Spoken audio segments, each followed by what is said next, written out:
In April 1990, a man driving down a quiet highway in Oklahoma noticed something strange on the roadside. There, lying in the dust, was the body of a young blonde woman, lifeless, bruised, and wearing only a torn t-shirt. The police arrived assuming it was a simple hit and run, but nothing about this woman was simple. She carried no ID, no witnesses, no clear signs of who she was or where she had come from. The coroner estimated she was in her early 20s, but her body told a darker story. Years of trauma and signs of long-term abuse. She was soon identified as Tonya Hughes, a young dancer and mother. Her husband, a quiet man named Clarence Hughes, came to the hospital with their 2-year-old son, Michael.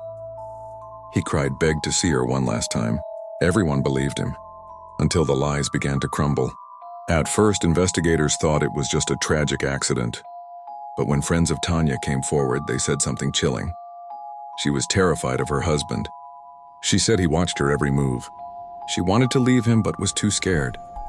The more they dug, the stranger it became. Tonya's background didn't match her records. Her social security number traced back to a different person. Even her school files didn't exist. And then there was Clarence, the grieving husband. When police tried to question him again, he was gone. He had vanished, taking little Michael with him. Years passed. Then in 1994, a 6-year-old boy was found living with an older man in an RV park in Kansas. The man claimed to be his father, Franklin Floyd. Police ran his fingerprints. The results stunned everyone. Franklin Delano Floyd was a convicted kidnapper and fugitive wanted for assault and robbery, and the little boy DNA test revealed he wasn't Floyd's son at all. The FBI reopened the case of the woman once known as Tonya Hughes.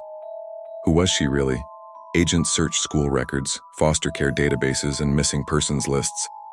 Her real name seemed to vanish, until one photo changed everything. An old classmate came forward with a yearbook. In it was a girl who looked exactly like Tonya. Same eyes, same smile. Her name was Sharon Marshall. Sharon had been a bright student in the 1980s, beautiful, intelligent, and full of dreams.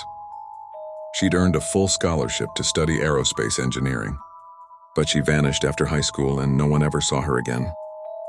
Her father, Warren Marshall, told everyone they were moving to start a new life. That name, yet another alias for Franklin Floyd. The truth was horrifying. Floyd had kidnapped Sharon as a child, raised her under fake names, and moved constantly. As she grew older, his control turned darker, more violent, more possessive. He forced her into marriages and made her work as a dancer, destroying every trace of her past. The woman found dead in 1990, Tonya Hughes, was Sharon Marshall, stolen, brainwashed, and abused her entire life. But one question remained. What happened to the little boy, Michael? In 1994, when authorities took Michael into custody, Floyd showed up at his school with a gun.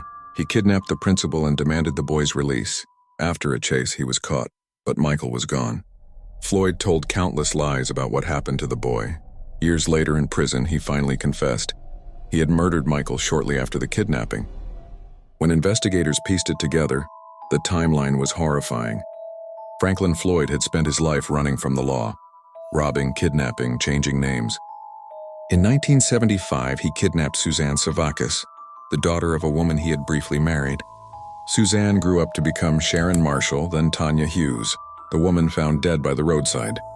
He had stolen her childhood, her future, and even her name. For decades, the world never knew who she really was. It wasn't until 2022 that the FBI finally confirmed her true identity.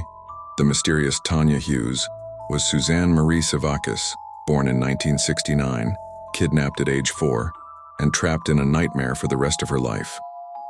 Franklin Floyd died in prison in 2023, never showing remorse.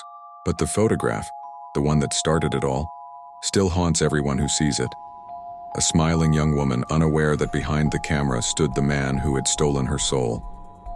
Suzanne's story is not just about a crime. It's about identity, about the horrors that can hide behind ordinary faces. For years, she was Sharon, then Tonya, then just the girl in the picture, a ghost of her true self, until the truth finally gave her name back. Even in a world full of lies, the truth always finds a way to surface.